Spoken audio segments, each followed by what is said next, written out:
Welcome back, ladies and genitals, to a Brony Plays Minecraft. So, what's going on? I don't know. We're gonna get some of these reeds here. We're gonna make a book. That's right. Oh, lovely, lovely choppy sound. Get those reeds. Sugarcane, whatever. Okay, we'll just put a couple more down so that we have 9. That's exactly how many we need. Now, let's see, we need to make 3 books. So, we'll go ahead and put these across. And 3 books will make us a bookshelf. And a bookshelf is what we need to make the Thaumonomicon. Unfortunately, as you can see, I have forgotten the recipe for books because they changed it, those joiks. Jeb. So instead of just remembering what it was, I decided to look through this. And hey, look! Stuff, like a magic map. Like, I didn't know about this stuff. And you can make records, apparently, with paper and plastic. And a maze map? I don't even know what that is.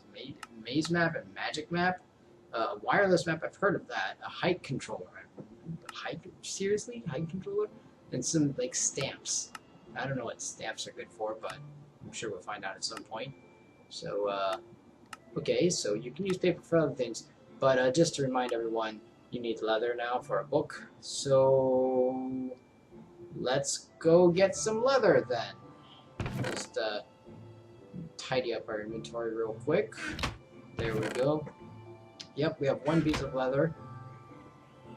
And we can make 1 book, but that's not good enough. Let's go get some more leather. I'm not even sure why I made that first one.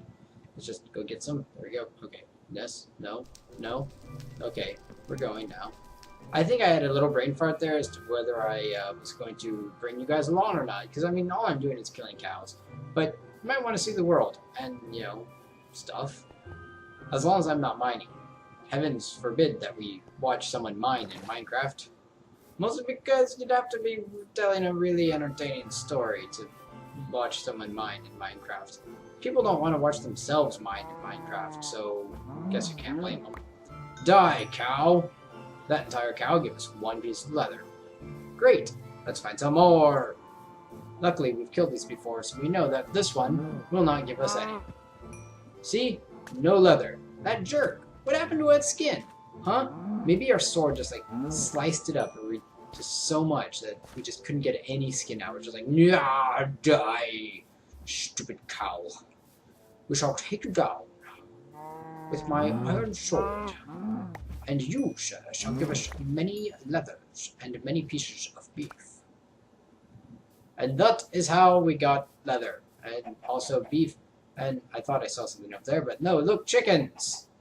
And let's not fall in the giant hole of death. And we're not going to kill the chickens either, we're just going to take their eggs. Because I thought you could make omelets with them, but no, that's like limited to Tekkit. I think that's part of the Mo Creatures mod, which thankfully we don't have. I'm not a big fan of Mo Creatures. It messes with vanilla spawns, and it creates all sorts of extra stuff that I don't really want in my Minecraft. Like annoying wraiths and those creepy scorpions and the ostriches of doom. Yeah, no thank you. So, we've got leather. Let's leather stuff up, yo. Yeah, take that. And this is where I tried the egg. See, it doesn't work. Doesn't work. No omelet for you. Me. But we can make a bookshelf with a little bit of wood. And then we can use our wand that we made 2 episodes ago. Man, this took a while. Okay, so we're going to put this down. Dump that in there, and then we put this down, and then whack it with a stick. Whack it with the, there we go, thank you. Whack it with the stick. There we go. And it glows. Because it glows like that. The Thaumonomicon. So, we're going to come out here and have a seat and take a look. A nice look-see. So I've been looking forward to this for a while. This screen full of a bunch of stuff we already know. That's the basics of how to get started. And mysteries down here. Although, I don't think there are as many mysteries as there should be. I feel like there should be some more mysteries. But I understand that that would be a little ridiculous. So instead, we have information. Now, I'm going to go ahead and look through some of these. If you want, just pause it. You see that we find out basic information about the mod, about aura, aspects, flux, the blocks that it makes in the natural blocks, and then these things, which are, which represent different things you can build and make. And you'll need these just to get started. So we can start off, for example, with tables, or the Wand of the Apprentice. Actually, that's really where it all starts. Now I'm going to speed this up a little bit, so if you want to read that, just go ahead and pause it, no big deal. Great wood trees.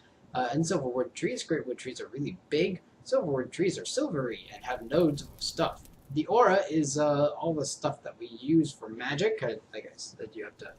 Basically, it's all the magic that exists. And flux is what happens when you mess with the aura. Flux is like little ripples, according to them. And then those little symbols that pop up all the time, those are called aspects of magic. And they represent some important things. Like, you know, hey, look, this table is made of this, that, and the other thing. So, there's a table recipe. You'll see that it cycles through all the different types of woods that you can use. You take a table and smack it with your stick, and it turns into an arcane work table. And you'll probably want, at some point, these scribing tools, which consist of a bottle or file, some feathers, and some ink sacs. So, we've got all of this stuff. Let's go ahead and start by making us a table. We'll need some of those thingamajiggers, whatever they're called, and some of those thingamajiggers, and we get wood and table, yo. Steak, table. Luckily, stuff doesn't always happen when I whack things with my stick, because that could have been bad if, like, the trapdoor turned into, I don't know, a trap or something. Presto! Ha ha ha! Take that! I have whacked you with my stick, and you are now covered in a green cloth. Yes, how do you feel? Yeah, that's what I thought. Let's make a crucible. We're going to need a cauldron, which is basically upside-down pants, and then we whack it with our stick. Now, the cauldron has to be over a heat source, such as fire or, like, lava, and then we're also, of course, going to want something to fill the cauldron up with, so we're going to make us a little water spot thing for it. First, let's make the cauldron, and then we need to turn it into crucible. Like I said, it's upside down pants. So there you go with the iron. And now we could go place it, but it's dark out, and we need some buckets full of things first. We're gonna need some lava before we actually put it down. But I'm getting ahead of myself, really. Luckily, we already planned out where we're going to put it. We're going to stick it right here. So we're going to need to dig us a little hole, put some lava in that. And then right over here, I think we'll put a little spring, because we've got water nearby, but it's nice to not have to walk too far to get it. So there we go. No big deal. We'll just do that. And then we'll go get the water from the water that's too far away to get, that I didn't just want to get. It's in the machine place, if you couldn't tell from the sign that says machine place. Yeah. I thought so. We'll grab this water, and we'll make ourselves an infinite spring, and then we're going to go have to grab some lava. Luckily, the lava's not far away. Let's go for a little walk and go find the lava, but first we'll laugh at how I left the door open, and we'll have a little snooze. Much better. I'm actually a tired IRL. Go figure. Anyways, there's some lava over here. We saw it the other day when we were looking at the giant big chasm rift thing in the world. And we were walking around and we found some lava right over here, which is very convenient because otherwise we'd have to go down mining for it. So I'm just going to go ahead and grab this, make sure there's no creepers about, and let's wander off. Thought about lighting that up for a moment, but you know what? It's a little silly. It doesn't need to be lit up. Anything that spawns in there, well, you know, good for it. I'm not hanging around there all the time, so I probably don't care. If I can't hear it, it's not really going to bother me. Alright, so we've got our bucket of lava, and we have our cauldron.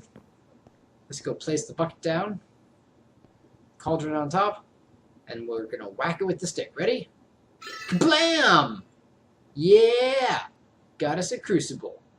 So, what's the crucible do? Well, remember those aspects of magic?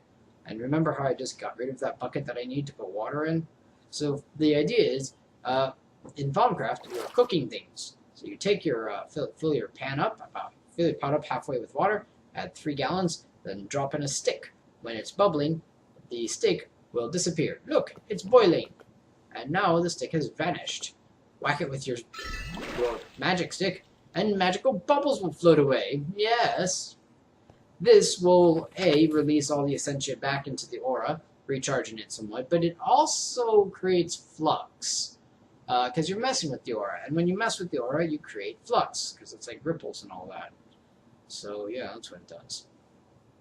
But we're going to need these scribing tools if we're going to discover anything, because as you see there, scribing tools are good to have around when you're going to play around with the Crucible, and they're also necessary for the research table, which we aren't going to make just yet. We're going to grab some glass and a feather and an ink sac. I killed some squid earlier just for this. I knew it would be coming up. Make ourselves some bottles, which are also good for potions, should we ever decide to make potions. I think if we found a desert, then we could do it without having to go to the nether, but we probably need glowstone. And potion making is not too bad, really. By the way, just so that you know, you cannot go around hitting other things with your stick. It doesn't do anything. It's no good. See, dirt doesn't care, wood doesn't care, etc. Doesn't care, so don't buzz with it too much, okay? Okay, good. Good. Now that we got that out of the way, the scribing tools are really only good if you have paper, and we don't. So, what are we going to do next? Well, this Technomancer. We're going to do some techie stuff. So, let's take a look at what we need for the Chemical Reactor. Now, you'll notice there's a little bit different stuff happening here. First of all, there's aluminum and Invar plate instead of ingots, and a lot of the crazy junk is gone and is replaced with circuits. These plates are created with this plate bending machine, and they can turn into ingots. And of course, you go through the regular stuff as normal. So here's all of the stuff that we can do with the dust. Everyone likes aluminum dust, right? Maybe, maybe not. Apparently, there's lots of dust you can use in the electrolyzer, which means we'll have to get one of those at one point.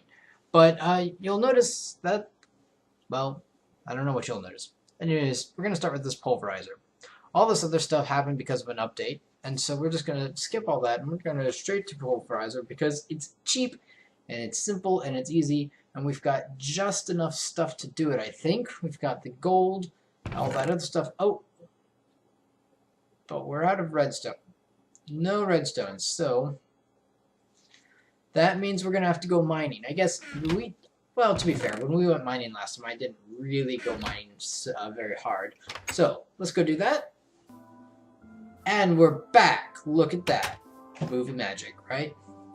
Look at all the stuff we've got. We've got ores, like corium, just so much. Redstone, amber, nicolite, tungsten ore, silver ore. Tungsten has a use now.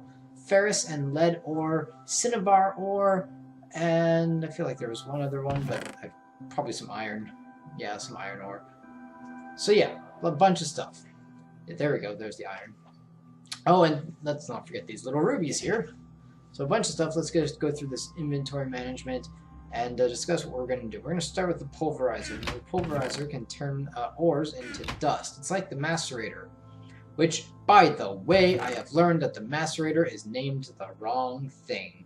When you macerate something, you do not grind it up. Maceration is apparently a technique used in the kitchen to soften or break things apart using liquid, as in you put your waffle in a pile of bourbon to macerate it, and it gets soft and breaks apart a little bit, and then you set the bourbon on fire. And that was my breakfast this morning at this really good hole-in-the-wall place that a friend of mine took me to. It was very, very nice, and I was very impressed with it. And these bourbon waffles were pretty good. Anyways, we've got ourselves a ruby pickaxe because, you know, why not? And let's get started on this pulverizer. Not a macerator because they're the wrong thing. But they do the same thing as the IC2 macerators. They turn stuff into dust, but the thing is they also make, sometimes, there's a % chance of getting a second type of dust, which when you look at the recipes, you'll see that as listed, you know, like 10% this or 5% that.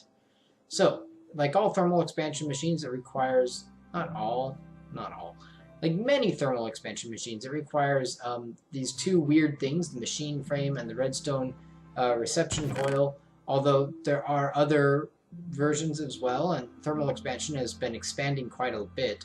I'm very pleased with the stuff that it's been doing, and I kind of like it better than industrial craft.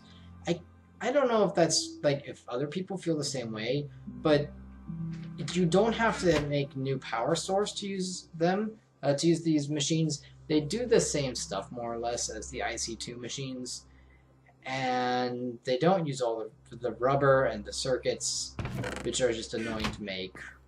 Oh, and then they have the configurable outputs, which are really, really nice. Being able to configure where your outputs and inputs are is just really cool. So, yeah, they're nice.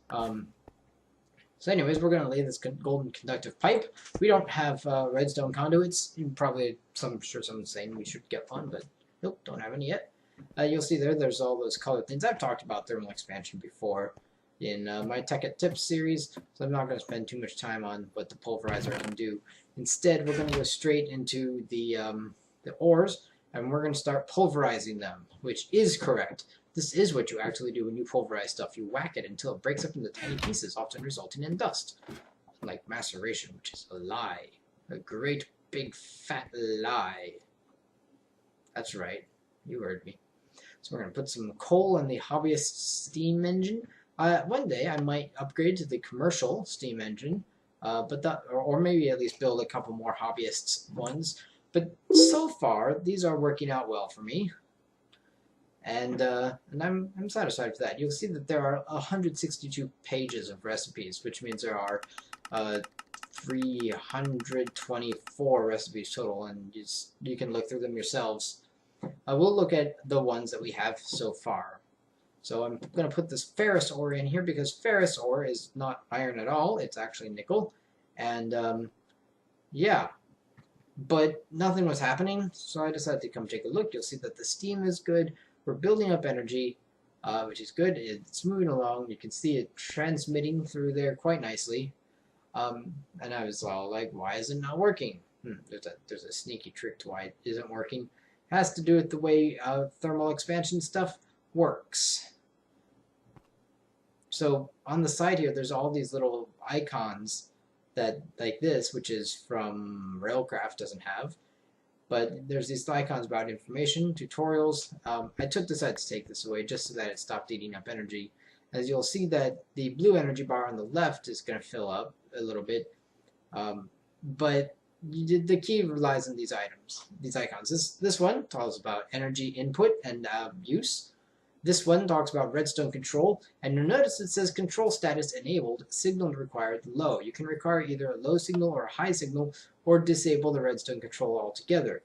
Disabling redstone control means that it'll just work automatically. If redstone control is enabled, then it needs a redstone signal to get started, which could be useful for automation purposes, but it's not useful right now, because as you see, I just wanted it to go. So, bada boom, bada bing. We've got nickel dust, and we are super lucky to get platinum dust. Oh yeah! So take a look at what I meant about the other dusts appearing. So if you take this ferrous ore, you can smelt it down into the ferrous dust or ingot, but if you pulverize it, you'll see there's a 10% chance of getting platinum dust as well as a chance of getting the nickel. And you can smelt that platinum dust into a platinum ingot, which is what we expected. But what can you do with platinum, is what I asked myself. So we found out. You can make a platinum upgrade. I don't know what that does. You need plastic for it. You can pulverize it back down into dust, etc., etc.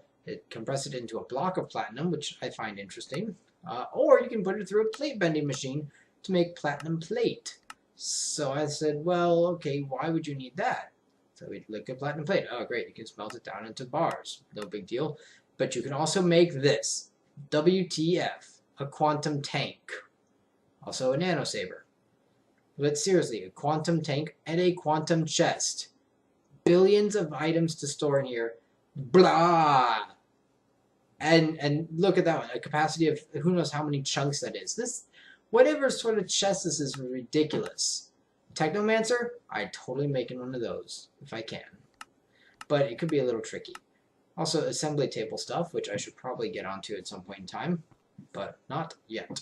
So we're going to put some more steam. We're going to put some more coal in the steam engine. I'm going to ignore Facebook just a little bit longer, and we're going to speed this up as we look through the rest of these ores. So lead, as you can see, will pulverize nicely, giving you 10% chance of silver.